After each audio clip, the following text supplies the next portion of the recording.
The Air Force published a timeline for weaponizing the weather by 2025. We're already there. And the $290 million facility they built matches a weather weapon patent. But relax, it's definitely just for studying the sky. You know, casual atmospheric research that just happens to cost more than a small country's GDP. Sitting in Gakona, Alaska, is a 33-acre installation called the High Frequency Active Auroral Research Program, HARP. 180 cross-dipole antennas generate 3.6 megawatts of continuous transmit power, which, for context, is enough electricity to power a small town. But sure, they're just checking the vibes of the upper atmosphere. Think of it as a very expensive mood ring for the sky. And this facility matches, almost word for word, a 1987 patent for ionospheric weather modification. Patent number 4,686,605. Filed by physicist Bernard J. Eastland. The patent explicitly states, weather modification is possible by altering upper atmosphere wind patterns by constructing one or more plumes of atmospheric particles, which will act as a lens or focusing device. So the Air Force published a paper on owning the weather. They built a facility that matches a weather modification patent. The deadline they set has already expired, and they insist it can't modify weather. Because I've heard more convincing explanations from people who claim birds aren't real. At least the bird truthers have consistent internal logic. The question becomes, who is Bernard Eastland? How did the United States military end up building his exact design while claiming they've never heard of him? Spoiler. The answer involves more lies than a dating app profile. 1985. The Atlantic Richfield Company, ARCO, was sitting on enormous natural gas reserves in Alaska's North Slope that were commercially useless. Too remote to pipe, too expensive to ship, stranded energy worth billions. Pick your favorite financial black hole. So ARCO hired Bernard Eastland. Eastland held a doctorate in physics and had worked on controlled fusion programs, which is exactly why the Navy took him seriously. In January 1985, he filed United States Patent Application 06690333 on behalf of APTI Incorporated, describing electron cyclotron resonance heating to alter the Earth's upper atmosphere. The technical specifications: transfer 10 to the 15th power joules to the ionosphere, heat the plasma, create atmospheric plumes, use those plumes to modify weather patterns, which sounds complicated until you realize he's describing a microwave oven pointed at the sky. And just like your microwave at home, the government insists it's completely harmless right up until it starts making weird noises and glowing, at which point they'll tell you it's operating within normal parameters, while slowly backing out of the room. This is where the timeline stops making sense. Actually, scratch that. The timeline never made sense, but this is where it gets aggressively stupid. April 11, 1986. The United States Office of Naval Research placed Eastland's patent under a strict national security secrecy order. The Navy decided a weather modification patent from an oil company physicist was a national security threat. 7 months later, patent examiner Salvatore Cangialosi rejected claims 1 through 38. His reasoning? Impossible physics, and inoperative and therefore lacks utility. Which patent office speaks for, "This is so dumb, I'm embarrassed you wasted my time"? It's the bureaucratic equivalent of, "Sir, this is a Wendy's." The Navy thought it was dangerous enough to classify. The patent office thought it was too fake to approve. It's like your doctor saying you're both perfectly healthy and critically ill, and then prescribing you the same medication either way, and then charging you $300 for the appointment. December 9th, Eastland met the patent examiner to provide scientific validation. Whatever Eastland showed changed his mind in 6 weeks. And I would pay good money to know what was in that presentation because clearly Eastland had PowerPoint skills that could sell ice to penguins. Or convince flat earthers the globe is actually a cube. Same energy. Late March 1987, the Department of Defense abruptly lifted the secrecy order. No explanation. Just, never mind. You can publish this now. Our bad. Which is exactly how classified national security threats are normally handled. Right up there with, oops, we accidentally declassified the nuclear codes, my bad. August 11th, United States patent, 4,686,000. 605 was officially granted. But here's the question nobody asked. If the patent was eventually made public, why did the Navy classify it in the first place? My guess? They were testing it. Now, if you want to see more cases where the official story collapses, hit subscribe. Because what happens next makes the patent approval look normal. And by normal, I mean the least suspicious thing the government did that decade. 1990. The Department of Defense initiated HARP as a joint Air Force and Navy project. They chose a site near Gakona, Alaska, that fulfills Eastland's patent requirement for northern magnetic latitudes intersecting natural fuel sources. The site sits directly above ARCO's stranded gas reserves. Coincidence? Sure, and I'm sure the Pentagon awards contracts by pulling names out of a hat. Just like how I randomly end up at Taco Bell every Friday night at 2 a.m. November 3rd, 1993. The Air Force awarded the prime HARP construction contract to APTI Incorporated, the exact ARCO subsidiary that held Eastland's patent. Let's talk about APTI. 25 employees. Annual sales, $5 million. That's a book club that filed for an LLC. That's the number of people at my high school reunion, and I wouldn't trust us to cater a wedding, let alone build a weapons platform. We can barely coordinate a group chat, and the Pentagon wants us to build an ionospheric heater? I've seen food trucks with bigger staff rosters. HARP public fact sheets state the facility is purely scientific research to understand, simulate, and control ionospheric processes. Control is doing a lot of heavy lifting in that sentence, but okay. But a 1990 Internal Air Force and Navy planning document states the objective is to control ionospheric processes in such a way as to greatly improve the performance of C3 systems. Command, control, and communications. Not study the sky, control the battlefield. One says, we want to study the sky. The other says, we want to weaponize the sky for battlefield communications. The verb didn't change. Control. It's the military equivalent of saying, I'm not mad, while actively throwing plates. And then calmly explaining that you're just rearranging the dinnerware with kinetic energy.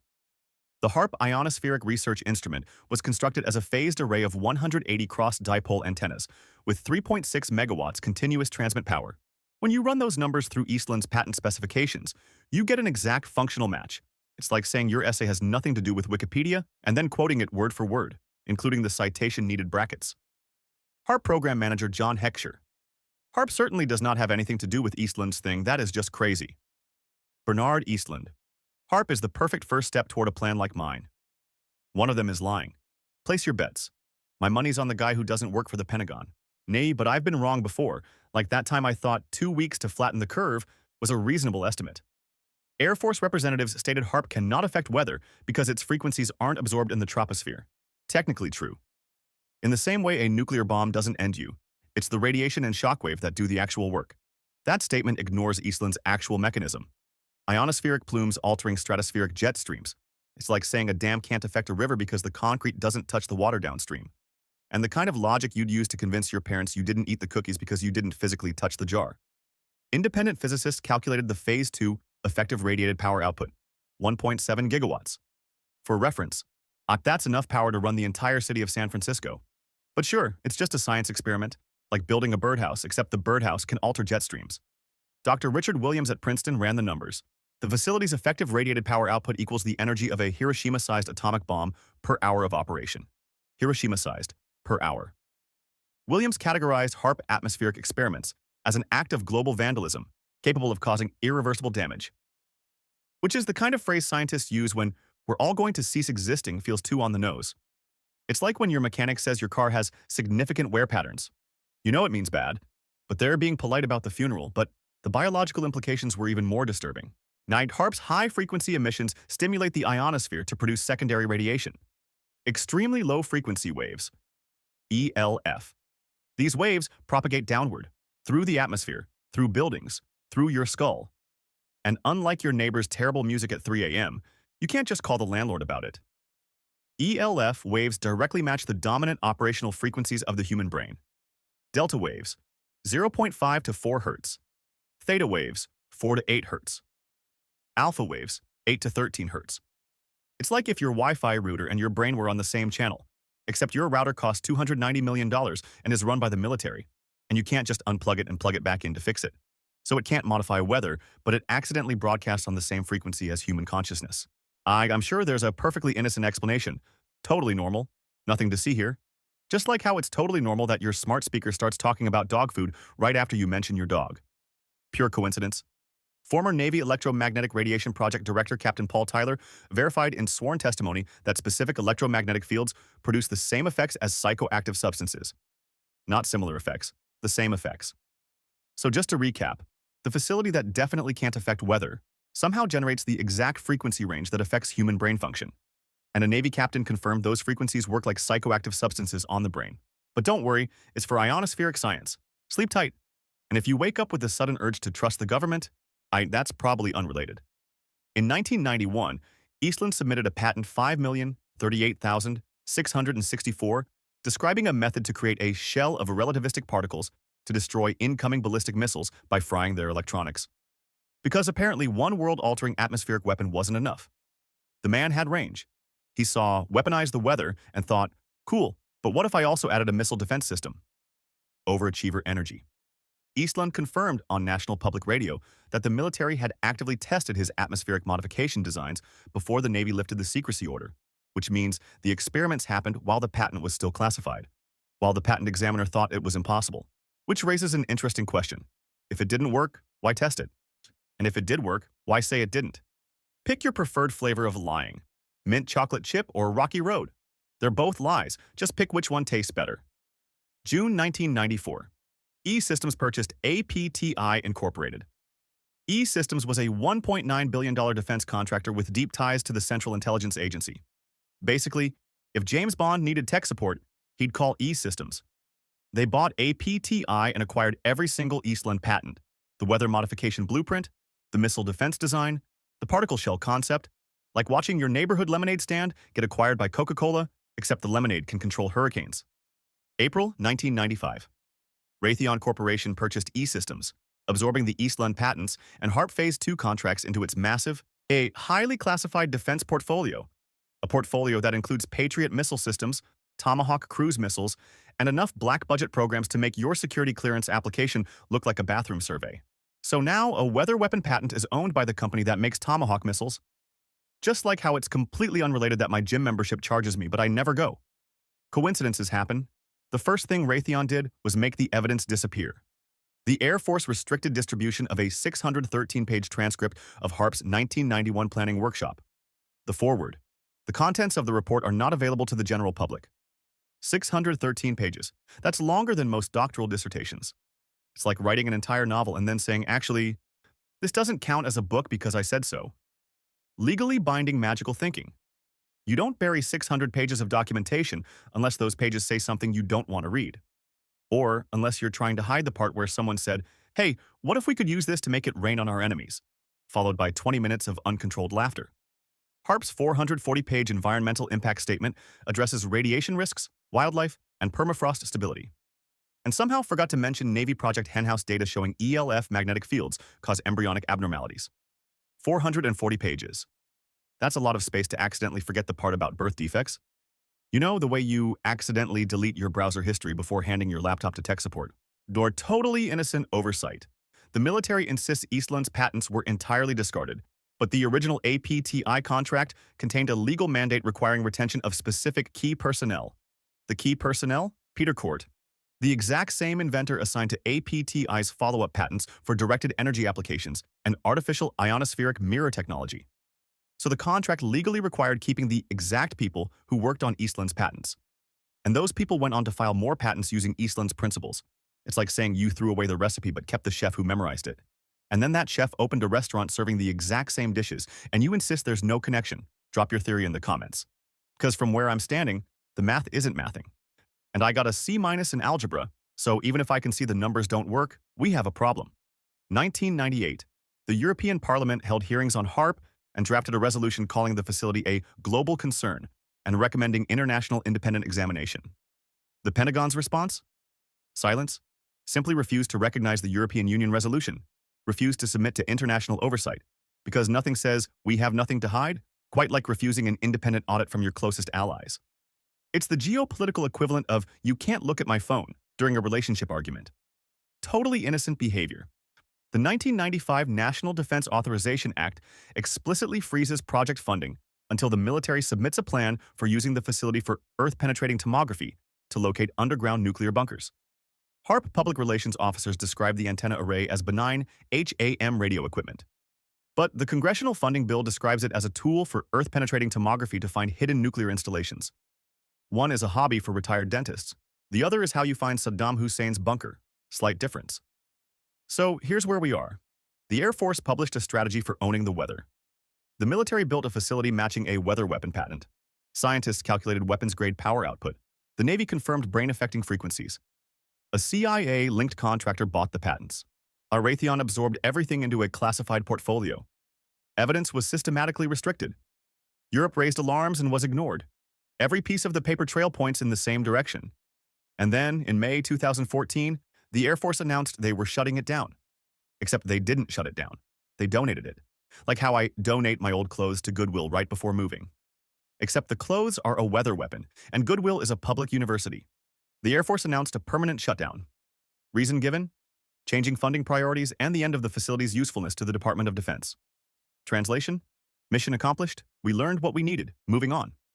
August 2015. The military transferred ownership to the University of Alaska Fairbanks, not dismantled, so not decommissioned, transferred. The university now operates the site as an open scientific laboratory. If you think turning a $290 million military weapons platform into a pay-per-use university lab is standard decommissioning procedure, I have a particle accelerator in my garage you can rent by the hour. Serious inquiries only, no lowballers. I know what I have. Stanford professor Umran Inan issued a statement. Even though the power HARP radiates is very large, it's minuscule compared with the power of a lightning flash. Pack it up, conspiracy theorists. The nice professor said we're all being silly. But that math has a problem. Lightning lasts microseconds. HARP runs continuously. For hours. For days. For entire research campaigns. The actual equation isn't peak power, it's total energy over time. 3.6 megawatts times 24 hours equals 86.4 megawatt hours per day. Multiply that by a week-long research campaign. 604.8 megawatt hours. That's comparing a fire hose to a water balloon. Sure, the balloon hits harder, but the hose never stops. It's the difference between getting punched in the face once versus getting slapped continuously for a week. I know which one I'd pick, and it's not the week of slapping. Nobody's publishing those numbers. Because if they did, the minuscule compared to lightning argument falls apart. It's like comparing a firecracker to a blowtorch and declaring the firecracker more dangerous because it's louder. Technically true, completely useless. Despite the facility being transferred to a university, HARP continued to be blamed for every major disaster. Hurricane Katrina, the Haiti earthquake, Cyclone Idai in Mozambique, and probably some flat tires and bad hair days. When you're a weather weapon, everything becomes your fault.